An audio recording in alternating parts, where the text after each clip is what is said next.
PlayStation 2, a gaming revolution. The year was 2000, the turn of the millennium, a new era, and with it, a console that would redefine gaming for a generation. This was the PlayStation 2.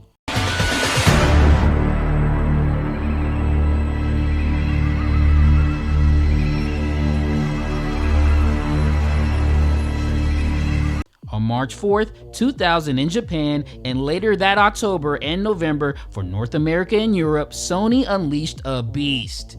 While competitors were fighting a console war, Sony was winning a format war, using a controller to mask the fact that they just conquered the living room.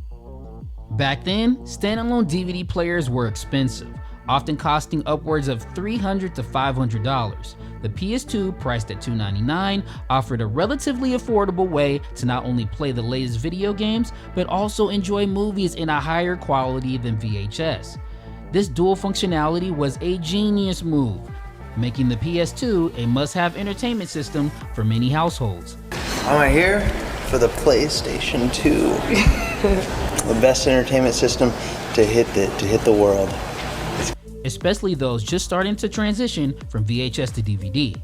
It wasn't just a gaming console, it was a family's new media center. But let's not forget, this was primarily a gaming console, and it delivered on that front spectacularly. Its library is legendary, boasting over 3,800 titles, making it the largest for any console to date. From groundbreaking exclusives to definitive multi-platform experiences, the PS2 had something for everyone. And what was actually under the hood? Sony marketed the PS2 around a custom-designed CPU they called the Emotion Engine. While it sounds like marketing fluff, for the time it was a technical marvel. It was designed specifically to handle complex floating point calculations, which allowed for more realistic physics, better lighting, and most importantly, more expressive character faces. Suddenly, characters weren't just blocks of pixels, they could convey subtle emotions.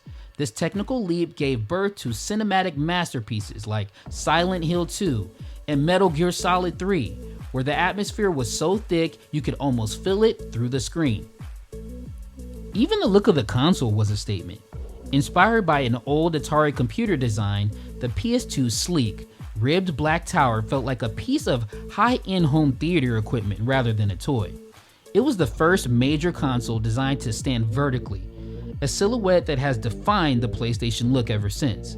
And then there was the DualShock 2. It looked identical to its predecessor, but every button was now pressure sensitive. This meant you could gently squeeze the button to creep forward in a stealth game or slam it down to the floor to the gas in Gran Turismo. It was tactical, intuitive, and for many of us, it's still the standard layout for what a controller should be. The PlayStation 2 didn't just sit under our TVs, it defined the very aesthetic and vibe of the early 2000s.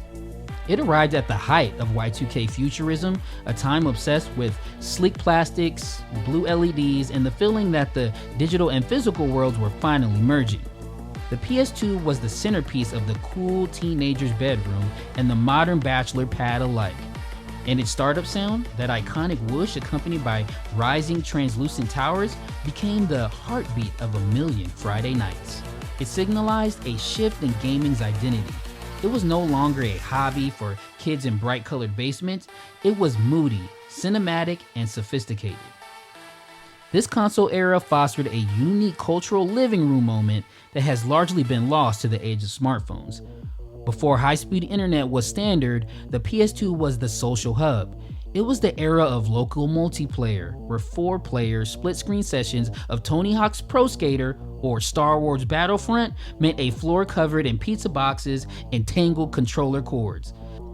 The PS2 captured the experimental spirit of the decade, giving us weird artistic risks like Katamari Damacy alongside the gritty counterculture rebellion of Grand Theft Auto San Andreas.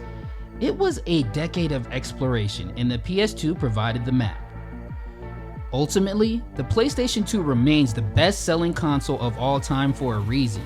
It wasn't just about the bits or the bytes, it was a perfect alignment of technology, timing, and art. It bridged the gap between the blocky beginnings of 3D gaming and the photorealistic worlds we inhabit today. Even now, over 2 decades later, that sleek black box serves as a reminder of a time when the future felt like it had finally arrived in our living rooms. The PlayStation 2 didn't just play the games of a generation, it defined the soul of one.